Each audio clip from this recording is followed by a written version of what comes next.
anticipo rispetto al resto d'Italia, dal pomeriggio in Veneto aperte le prenotazioni per gli over 40. Intanto nei prossimi giorni il Comitato Tecnico Scientifico valuterà la proposta delle regioni zona bianca sotto i 50 casi ogni 100.000 abitanti. Dal 16 maggio stop quarantena per i turisti che arriveranno in Italia dai paesi dell'Unione Europea e dell'area Schengen, firmata l'ordinanza del ministro Speranza, rafforzati anche i voli Covid tested anche allo scalo di Venezia. Seconda batosta per gli operatori sociosanitari delle case di riposo di Belluno e Sedico che hanno rifiutato il vaccino dopo l'ordinanza del giudice del lavoro, anche il tribunale rigetta il loro ricorso. Violenta grandinata nel pomeriggio nel cuore del Prosecco Superiore, colpiti i vigneti della DOCG, produzione persa al 100%, grandine anche a Castelfranco e nel Veneto orientale. Fiamme alla Stiga di Castelfranco, una colonna di fumo nera si è alzata stamane visibile da mezza Marca in un solo, ha preoccupato i residenti, allarme è rientrato nel corso della giornata.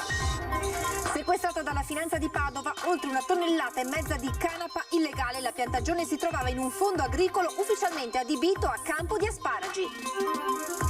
Nel pomeriggio a Bassano del Grappa l'attesa inaugurazione del Ponte degli Alpini. Dopo il restauro durato 6 anni, il simbolo del Ponte Vecchio torna definitivamente alla città. Buonasera e ben ritrovati con l'edizione regionale dei telegiornali di Antenna 3. Dunque la novità della giornata annunciata dal Presidente Zaia, ovvero dal pomeriggio, dalle 16 di questo pomeriggio, sono state aperte le prenotazioni per la vaccinazione anti-Covid per gli over 40. Zaia ha poi presentato anche una nuova app per facilitare le prenotazioni, tanto per darvi qualche dato, nell'ULS 8 in 2 ore sono già 15.000 gli over 40 che hanno prenotato il vaccino sui 22.000 posti a disposizione. Dalle ore 16 di oggi è finita l'esclusiva per i 50-59 e andremo ad aprire le agende per i 40-49 anni, già con le prime vaccinazioni, già dalla giornata di oggi, per i più fortunati, domani, dopodomani e così via fino al 16 di giugno. Il Veneto anticipa i tempi rispetto al resto del paese, dove da indicazione del commissario dell'emergenza Figliuolo lunedì si apriranno le prenotazioni per il vaccino anti-Covid agli over 40. Ma qui da noi, già dal pomeriggio, 742.000 veneti tra i 40 e i 49 anni hanno iniziato ad occupare l'agenda vaccinale.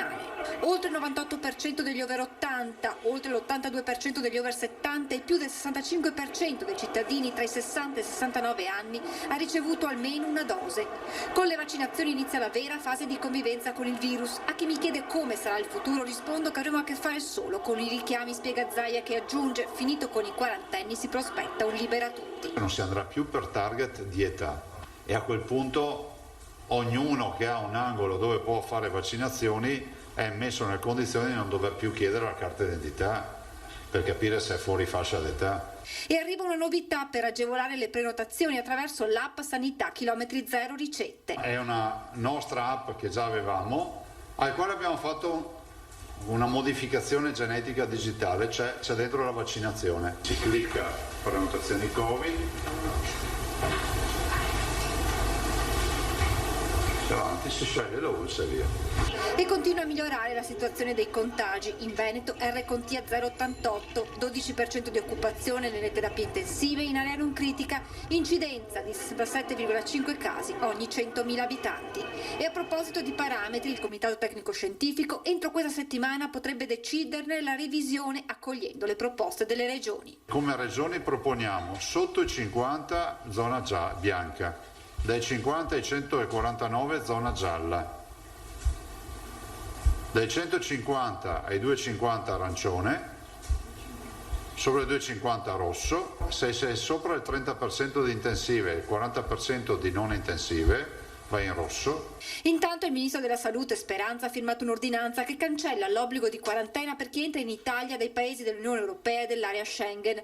Con un'altra ordinanza si rafforzano i voli Covid tested, estendendone la sperimentazione tra gli altri anche allo scalo di Venezia. È un fatto anche di ulteriore disponibilità della regione più turistica d'Italia nei confronti dei nostri turisti, dei transiti che avremo presso l'aeroporto. E a proposito di vaccinazioni, è arrivata la seconda batosta per gli operatori sociosanitari delle case di riposo di Belluno e Sedico che avevano rifiutato il vaccino dopo l'ordinanza del giudice del lavoro. Anche il tribunale rigetta il loro ricorso. Con l'ordinanza numero 328 il Tribunale di Belluno ha rigettato nuovamente l'istanza presentata da 8 operatori sociosanitari non vaccinati dipendenti della Sersa di Belluno e di Sedico Servizi che contestavano la decisione del giudice del lavoro dello scorso 19 marzo rispetto alla loro richiesta di dichiarare il diritto di scegliere se vaccinarsi o meno senza che ciò comportasse il loro collocamento in permessi o ferie forzate o la loro sospensione dal lavoro.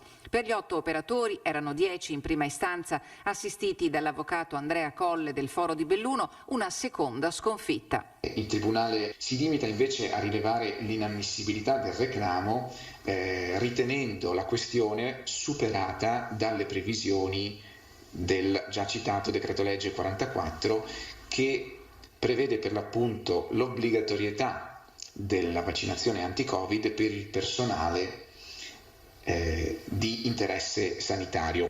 Il collegio giudicante non è tornato sull'articolo 2087 del Codice Civile a cui aveva dato rilievo il giudice del lavoro che prevede l'obbligo in capo all'imprenditore di tutelare l'integrità fisica dei prestatori di lavoro, né sull'articolo 32 della Costituzione poiché ha ritenuto manifestamente infondata la questione di legittimità costituzionale invocata dai ricorrenti. Il Tribunale dichiara prevalente sulla libertà di chi non intenda sottoporsi alla vaccinazione contro il Covid-19 il diritto alla salute dei soggetti fragili che entrano in contatto con gli esercenti le professioni sanitarie e gli operatori di interesse sanitario, in quanto bisognosi di cure, e più in generale il diritto alla salute della collettività nell'ambito della perdurante emergenza sanitaria. Ad oggi sono 62 i lavoratori non immunizzati della sanità bellunese, di questi 52 dipendenti di ULSS Dolomiti. Tutti hanno depositato tramite l'avvocato Andrea Colle istanza di ricorso per le medesime ragioni proposte dagli operatori sociosanitari che il Tribunale ha anche condannato al pagamento delle spese legali. La causa dei 62 lavoratori non vaccinati sarà discussa il prossimo 25 maggio. L'ULSS Dolomiti si è costituita in giudizio tramite l'avvocato Maria Luisa Miazzi di Padova. Nel frattempo, al Senato è attesa la conversione in legge del decreto del 1° aprile scorso che introduce l'obbligo vaccinale per i lavoratori del comparto sanitario. 2 giovani sono stati denunciati per aver sputato in faccia ad un'anziana che li aveva invitati ad indossare la mascherina mentre stavano viaggiando con lei a bordo di un autobus. Il fatto è avvenuto diverse settimane fa nel Veronese, ma è stato reso noto oggi a conclusione degli accertamenti dei carabinieri di Pastrengo. La donna viaggiava sul mezzo con i 2 giovani scaligeri di 24 e 26 anni, i quali stavano conversando con la mascherina abbassata sul mento. Quando l'anziana li ha invitati ad indossare correttamente il dispositivo, i 2 hanno reagito prima tossendole platealmente contro, poi le hanno sputato addosso e infine l'hanno insultata augurandole di morire. Le azioni sono state accompagnate da un'aggressività verbale tali da costringere l'autista ad interrompere la corsa del bus e a chiamare le forze dell'ordine. E adesso la violenta ondata di maltempo che si è abbattuta in queste ultime ore un po' in tutto il Veneto, nel pomeriggio colpite soprattutto le colline del Prosecco. Un manto dello spessore di 20 centimetri di grandine ha coperto in particolare la zona tra Vidor e Farra di Soligo, dove le perdite sono già stimate del 100%. Ragazzi, non so se si nota per terra, comunque ci sono circa 15 centimetri, cioè io tocco sotto con il fondo della macchina. Il commento del conduttore racconta perfettamente quello che è successo oggi verso le 15:30 nel cuore della produzione del Prosecco Superiore. Una violenta grandinata si è abbattuta tra i comuni di Farra di Soligo e di Vidor, particolarmente colpite le zone di Colbertaldo e Col San Martino. Guardate i vigneti, sono puliti, poveretti. Porca di quella miseria. Guardate lo scalino qua di ghiaccio, la macchina tocca. La macchina mi sta toccando sotto. Danni ingentissimi per la produzione del Prosecco in un momento dove la vegetazione non è ancora strutturata e anche una semplice pioggia intensa può spaccare i nuovi tralci compromettendo fioriture e sviluppo dei grappoli. Impressionante, impressionante, impressionante. È un muretto di ghiaccio. È un muretto di ghiaccio. Si sente l'odore come da neve. Temperatura precipitata sotto i 10 gradi, viticoltori subito in azione per cercare di salvare il salvabile, anche se nell'area che tutti conoscono come la Scandolera difficilmente si riuscirà a salvare la produzione di zona, di nomi famosi come Sorelle Bronca, Miotto, Spagnol. Tutti indati coi buchi, tutti indati. Un altro anno, Pallerive, da Copertaglio, con San Martino, un altro anno come il 19. Ma scene simili, cioè strade e marciapiedi imbiancati come se fossero una nevicata, ma in realtà è grandine, con chicchi grandi anche come noi, ci si sono visti in altre zone del Veneto, restando nel Trevigiano, anche a Vallà di Riese o a Castelfranco in centro, e poi un nubifragio a Treviso e anche il Veneto orientale, in particolar modo Portogruaro, colpita da una violenta grandinata che ha, come detto, questa è Castelfranco ad esempio, le vedete le strade e anche le auto ricoperte da questo manto bianco che in un altro periodo dell'anno si potrebbe confondere con la neve. In realtà è stata la grandine del maltempo, appunto, che si è abbattuto intorno alle 16:30 sul Veneto, con danni alle culture ma anche disagi alla circolazione stradale e interventi dei vigili del fuoco, circa una ventina quelli al momento segnalati. Restiamo nel Trevigiano, restiamo proprio a Castelfranco Veneto con l'incendio che questa mattina ha interessato l'azienda Stiga. Una colonna di fumo nera si è alzata visibile da mezza Marca e non solo, e che ha preoccupato i cittadini. Allarme poi rientrato nel corso della giornata.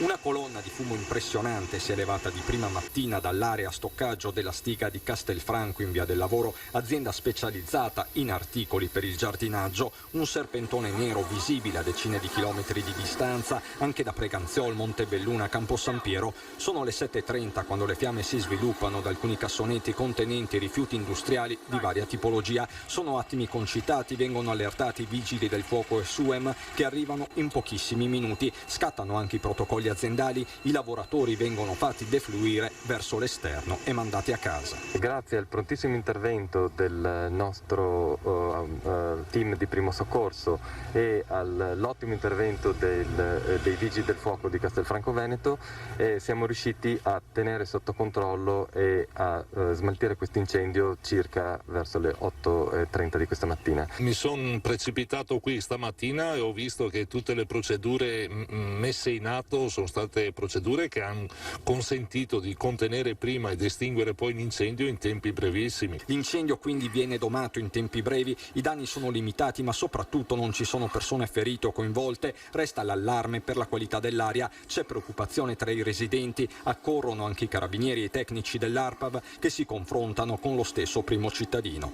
Alcune preoccupazioni anche per la scuola erano già state espresse, ma abbiamo avuto le rassicurazioni del caso per poter dire di continuare le normali attività senza preoccupazione. Nel pomeriggio arrivano i primi risultati di ARPAV che non segnalano la presenza di alcuna sostanza pericolosa, nessun rischio quindi per la popolazione e l'ambiente. Sulla natura e l'origine dell'incendio i rilievi dei vigili del fuoco sono ancora in corso, ma sembra escludersi la pista dolosa. L'innesco sarebbe stato accidentale, forse batterie esauste entrate in contatto con materiale plastico. In attesa della relazione tecnica dei pompieri, la stessa azienda conferma che le attività riprenderanno regolarmente da lunedì 17. Di certo, vista la dinamica iniziale, poteva andare molto peggio. È andata bene, ma anche grazie alle procedure che ci sono in gruppi, in fabbriche come queste, hanno funzionato. Ho visto stamattina il direttore di stabilimento sul pezzo immediatamente che dava le indicazioni necessarie per mettere in sicurezza i dipendenti ed erano tutti nelle aree di evacuazione, quindi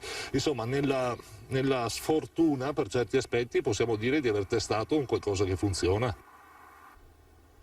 Il litorale veneziano è pronto a dare il via ufficiale alla stagione turistica che apre da domani. Il sindaco di Jesolo ci dice è una partenza un po' a rilento, ma confidiamo nelle prenotazioni. Ufficialmente parte la nostra stagione turistica. Il 15 maggio è finalmente arrivato ed è la data che segna la riapertura degli stabilimenti balneari, un momento che il litorale veneziano stava attendendo con ansia. La distanza di sicurezza tra ombrellone sarà 12 metri quadri, solo per determinate zone, mi riferisco soprattutto alla Pineta dove c'è l'erosione, farò un'ordinanza che è possibile mettere gli ombrelloni a una distanza di 10,50 metri. Ci sarà anche da domani il servizio di salvataggio, quindi noi siamo pronti. Jesolo, Bibbione, Caorle, tutti sono pronti per accogliere i turisti e aprire ufficialmente la stagione in sicurezza, anche se un po' a rilento rispetto al passato. Sarà una partenza purtroppo lenta. Ci avviciniamo alle tradizionali feste tedesche di Ascensione e Pentecoste. Dovremmo vedere, uso il condizionale, dalla prossima settimana i primi ospiti di lingua tedesca, Austria, Svizzera, Germania, eccetera, però non sappiamo con certezza se ne arriveranno abbastanza o abbastanza pochi. Bene che il governo abbia in qualche modo tolto la possibilità di fare la quarantena per gli ospiti, perché se arrivano con un tampone fatto un paio di giorni prima negativo oppure tanti, so che soprattutto in Germania e Austria e Svizzera sono già vaccinati col certificato di vaccinazione, a quel punto là possono tranquillamente venire in vacanza da noi. E intanto a Jesolo è già arrivata la prima coppia di turisti tedeschi, Rudolf e Zoya, che come fanno da 30 anni a questa parte non vedevano l'ora di partire per raggiungere il litorale. La settimana scorsa hanno preso questa decisione di venire in vacanza. Nessunissimo problema, anzi sono solo stati un attimo fermati alla frontiera, gli è stato chiesto la loro destinazione, loro hanno detto Jesolo, nessun problema, nessun controllo, hanno proceduto. Un giudizio positivo nei confronti dell'Italia da chi viene dall'estero. Assolutamente positivo, loro senza problemi e come tanti altri desiderano venire in Italia. E siamo alla cronaca, operazione della Guardia di Finanza di Venezia che ha fermato 2 cittadini per estorsione nei confronti di un imprenditore. Si sono finti agenti per la riscossione dei crediti, ma in poco tempo hanno preso il controllo dell'impresa a cui si erano rivolti, trasferendo denaro per uso personale e impossessandosi di beni a nome della ditta. La Guardia di Finanza di Venezia ha sottoposto a fermo in carcere 2 cittadini, uno originario dell'Europa dell'Est e l'altro del Veneto orientale, per estorsione nei confronti di un imprenditore del San Donatese operante nel settore della posa di arredi e infissi. Le minacce sono bastate agli estorsori per insinuarsi nel ramo amministrativo dell'azienda, prelevare beni e denaro dai loro conti, alcune decine di migliaia di euro, e distrarre gli operai della ditta dalle proprie mansioni ordinarie per impegnarli in attività di altro tipo. Infine si sono impossessati di 2 costose auto intestate al titolare, che a quel punto ha deciso di denunciare quello che stava subendo alla Guardia di Finanza, che ha avviato le indagini. I militari hanno appurato la condizione di assoggettamento in cui viveva da tempo l'imprenditore, ricostruito le movimentazioni dei beni e perquisito le abitazioni e i locali di proprietà dei 2 estorsori. Preoccupate di una possibile fuga dall'Italia verso l'Est Europa, poi, le Fiamme Gialle hanno sottoposto a fermo i 2 indagati, attualmente in carcere su disposizione del giudice per le indagini preliminari. Altra operazione delle Fiamme Gialle, questa volta a Padova, con i finanzieri che hanno sequestrato oltre 1,5 tonnellate di canapa illegale per un giro d'affari stimato sui 3 milioni di euro. 49 denunce in diverse città del nord Italia. Un sequestro di 1,5 tonnellate di canapa della varietà Antal, equiparata allo stupefacente, la cui coltivazione non è ammessa dall'UE. È stato effettuato dai finanzieri di Padova, oltre ai 320 kg di infiorescenze, 230 kg di hashish, 45 kg di semi, sostanze che avrebbero generato all'ingrosso un giro d'affari di oltre 3 milioni di euro. L'indagine nasce da un'attività di iniziativa della compagnia di Este, che nell'ordinario servizio di controllo del territorio ha praticamente individuato un'area agricola notando la presenza di piante di canapa. Poi gli ulteriori approfondimenti hanno portato allo sviluppo di un'indagine che si è sviluppata dal mese di ottobre al mese di aprile del 2021. Oltre 6.000 piante di canapa sono state trovate in un fondo agricolo di Pernumia, nella bassa padovana, che risultava però adibito a coltivazione di asparagi. Da lì è partita la ricostruzione della filiera, che si dipanava in diverse città del nord Italia e sconfinava in Francia. Dall'approvvigionamento dei semi a Pisa, l'indagine diretta dalla Procura di Rovigo ha coinvolto i territori di Padova, Verona, Trento e Lodi, 49 denunciati. tutti i soggetti che rientrano nella filiera commerciale, il produttore di semi, il soggetto che poi effettivamente piantava questi semi, colui che portava la pianta a maturazione e infine i soggetti che rivendevano queste infiorescenze di canapa, nonché i prodotti derivati quali l'hashish per usi che abbiamo riscontrato essere umani, e quindi i cosiddetti coffee shop. A ciò si aggiunga quelli che erano rivenditori che avvenivano tramite canali online di e-commerce, in particolare una società che operava nell'Interland milanese. Ci fermiamo adesso per una breve pausa pubblicitaria, tra poco. Di nuovo in diretta, partite a Vigonovo le demolizioni dei tralicci della linea aerea Dolo-Camin non più necessari. I lavori porteranno alla demolizione di 24 basamenti dei comuni di Padova, Saonara, Vigonovo e Dolo. Il nuovo progetto della linea Incao Interrato, esito del protocollo d'intesa siglato da Terna e Regione del Veneto, prevede un investimento di 140 milioni di euro. L'intervento è volto a migliorare l'affidabilità e la qualità del servizio elettrico. All'evento era presente Roberto Marcato, assessore allo sviluppo economico della Regione Veneto, che l'ha definita una giornata storica dalla quale escono vincitori regioni, comuni e cittadini. Ed oggi è una giornata storica per Bassano del Grappa, perché dopo 6 anni di intervento stasera è stato riconsegnato alla città, allo storico, il simbolo del Ponte degli Alpini, il Ponte di Bassano. E allora a seguire per noi questa giornata c'è la nostra Angelica Montagna, alla quale cedo subito la linea. Buonasera Angelica.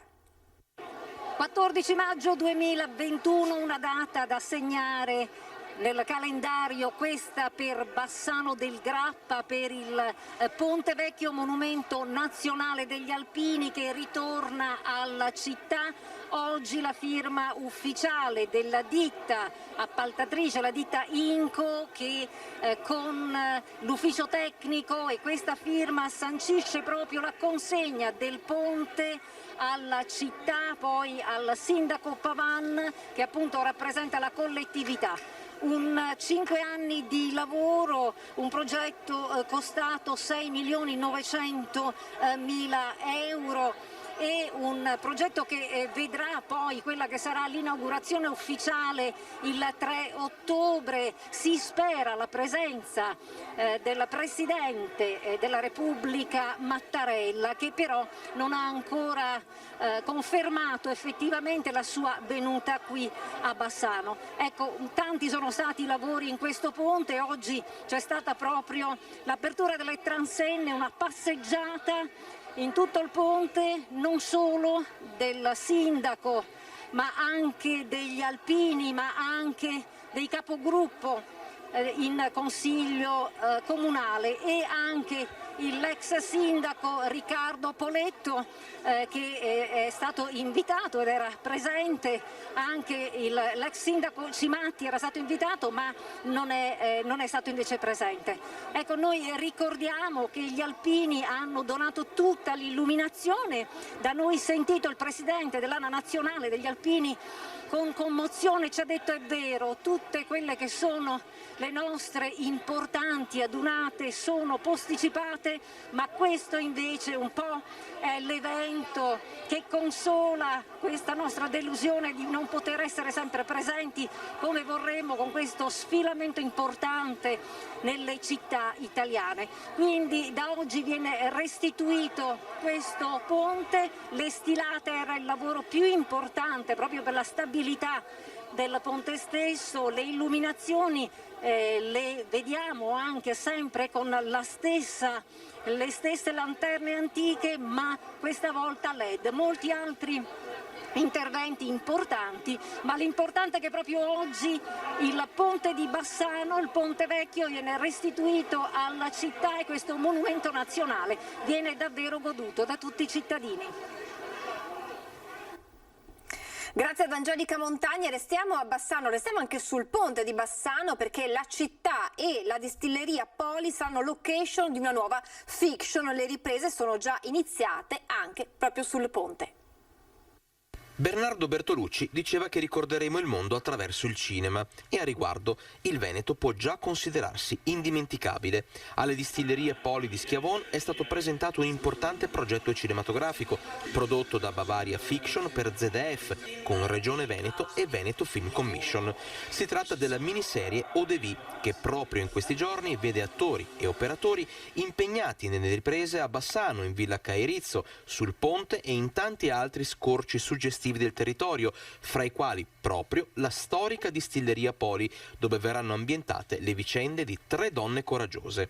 Al di là della trama, si tratta di un progetto ambizioso per l'arte, l'economia e il turismo locale. Avevamo della strada da recuperare rispetto ad altre regioni e lo abbiamo fatto costituendo la Film Commission regionale e destinando dei fondi europei alle produzioni cinematografiche che vengono a girare in Veneto. Per noi questo rappresenta un volano dal punto di vista economico perché i fondi spesi vengono investiti sul territorio. Un settore in difficoltà per una parte, cioè quella dell'esercizio in particolar modo, e per una parte invece in grande sviluppo perché la produzione di fatto non si è fermata se non in primissimi mesi del lockdown dell'anno scorso, e questo è un messaggio positivo perché è una grossa serie tedesca che avrà diffusione non solo nel mondo germanofono ma internazionale. Quali sono le prospettive per il cinema in Veneto? Ma sono enormi secondo me, noi stiamo già ricevendo ottimi segnali, bisogna però mostrare tutto il Veneto, cioè ci sono paesi che sono delle bomboniere, ci sono località poco conosciute, ci sono storie e tradizioni che appunto un qualsiasi lavoro cinematografico, ma anche parliamo anche di documentari, di audiovisivi, devono mettere e possono mettere in risalto. Ed è tutto, vi lascio le previsioni del tempo, grazie per essere stati con noi, buona serata.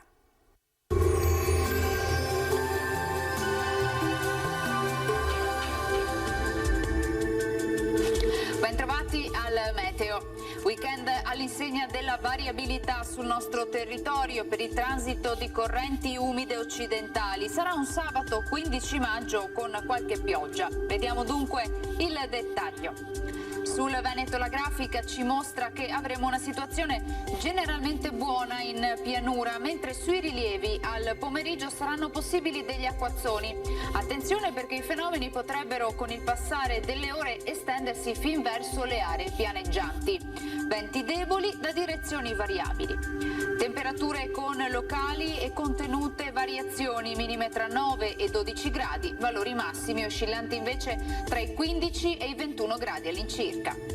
Ci spostiamo ora sul Friuli Venezia Giulia, dove avremo uno scenario simile con alternanza di precipitazioni e schiarite un po' per tutto l'arco della giornata. Temperature minime tra 12 e 13 gradi, massime sui 16-18 gradi. Infine ci spostiamo sul Trentino Alto Adige, anche qui qualche pioggia sparsa che localmente bagnerà il territorio regionale. Temperature minime intorno ai 9 gradi, massime infine sui 21 all'incirca. Dal meteo di Antena 3 per ora è tutto, grazie per l'attenzione e arrivederci.